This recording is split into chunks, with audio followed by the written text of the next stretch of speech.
Cila ka qenë mosha më e re që një vajzë ka ardhur të bëj botoks? Për botoks jo, për filler, dikon 14 vjeçare. Edhe ka me prindin, mirë po kemi arrit me bindë që nuk është mosha e duhur. Do me thonë kemi konsultu e buzët, pjesën e buzët.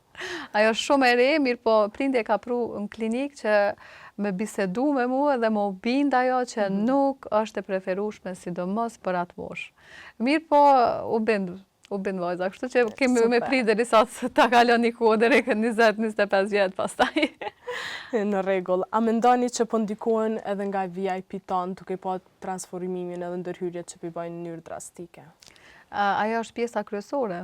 Unë mendoj që është pjesa kryesore për shkak se thash, për shkak këtyre rrjeteve sociale që gjithkohës jemi tu pa diçka, kjo e ka bë ashtu, ta bëj edhe unë, domethënë pa pas nevojën hiç vetë se e sheh se kjo po duket shumë bukur, duk ta dhonë. Mirë, po jo të gjithë mundem me më dok me një ndërhyrje shumë të vogël, nashta më dok sikur filanja ose sikur dikush.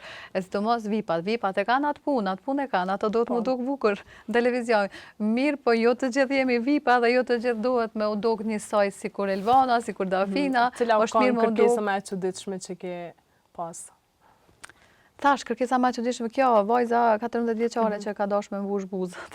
Ndoshta me cekta. Për fytyrë kështu? S'kam pas diçka, se tash nuk është diçka e çuditshme se janë kërkesa aq të mëdha, po veç se te moshat është kogja ndoshta keq me thonë këtë pjesën, po duhet sa më shumë me bisedu, se ka njerë prindi ndoshta insiston edhe bisedon shumë me fëmijën, po është ndryshe kur ja thot vetë mjeku që nuk duhet më apliku.